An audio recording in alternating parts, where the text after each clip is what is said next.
back in motivation, we talked about how people move towards something right. or away from it. Right. And moving away from it takes priority over moving towards it. Okay. Okay. Now, this moving away from it actually has very basic psychological roots. Okay. And this is called loss aversion. Okay? And loss aversion is the idea that people hate to lose things Absolutely. more than they like to gain them. Absolutely. Okay? So, great example from the stock market over the last couple of years. You look at your portfolio, you log into your brokerage account one day, and your portfolio is up 50%. Woohoo! That's great. Right. Okay? Log into your account one day, and your portfolio is down 50%, and the world is ending. It's like you are totally miserable, you've lost all of this money, you're totally ticked off. Absolutely. And this, in experimental psychology, they've actually been able to quantify relatively few things. This is one of the things that they've been able to quantify.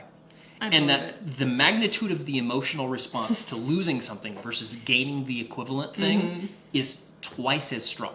I believe it. Just right when we moved, to cover all the expenses and everything, I had like $4,000 in my Scottrade account that because of the last year, I couldn't figure out what to buy on the stock market, so I just left it there.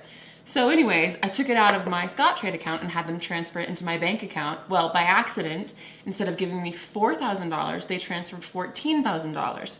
Now, obviously, that money wasn't mine, but because of, this and that and this and that and this and that between Scottrade and Chase, it took like 4 weeks for them to actually make that transaction what it was supposed to be. So in the end of 4 weeks, after having my bank account up like $14,000, it was horrible. Yeah. Because I felt like I lost $10,000 even though it was never mine. Yep.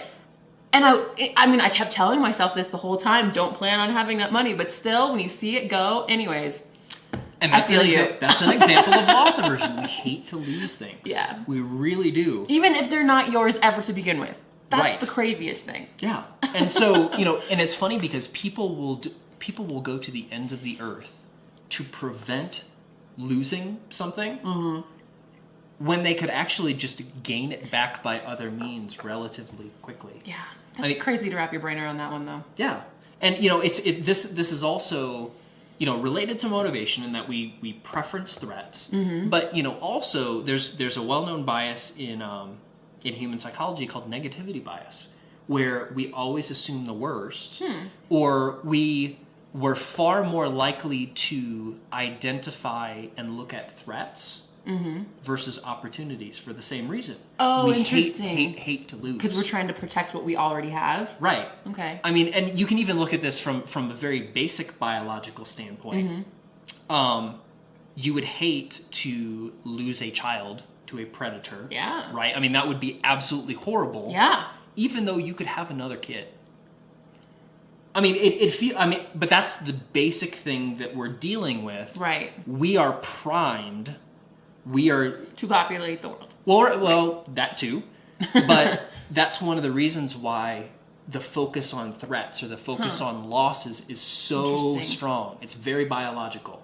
And whether that is, something as emotionally compelling as children or resources or our house or, That's true. anything that we think that we own, we really hate to lose. Okay? And so this is important to understand because your customers are feeling it. Your employees are feeling it. Totally. You're feeling it. Right. Your family's feeling it. I mean, and this is why depressions and recessions are such a huge deal, even if people, yes, they may be losing their homes. Yes, they may be losing things in their portfolios, but we don't have like people dying in the streets here.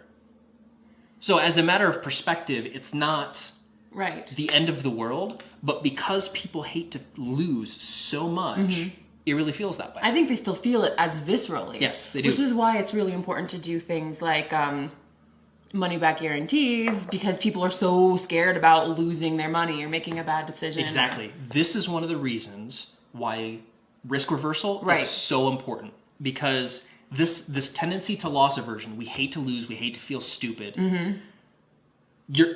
every single one of your customers are experiencing this. And so this risk reversal is the technique that you use to remove loss aversion as a barrier to a sale. Everybody's experiencing it. It's extremely strong. So do whatever you can to eliminate it. And risk reversal is the best way to do that. Cool. That's loss aversion.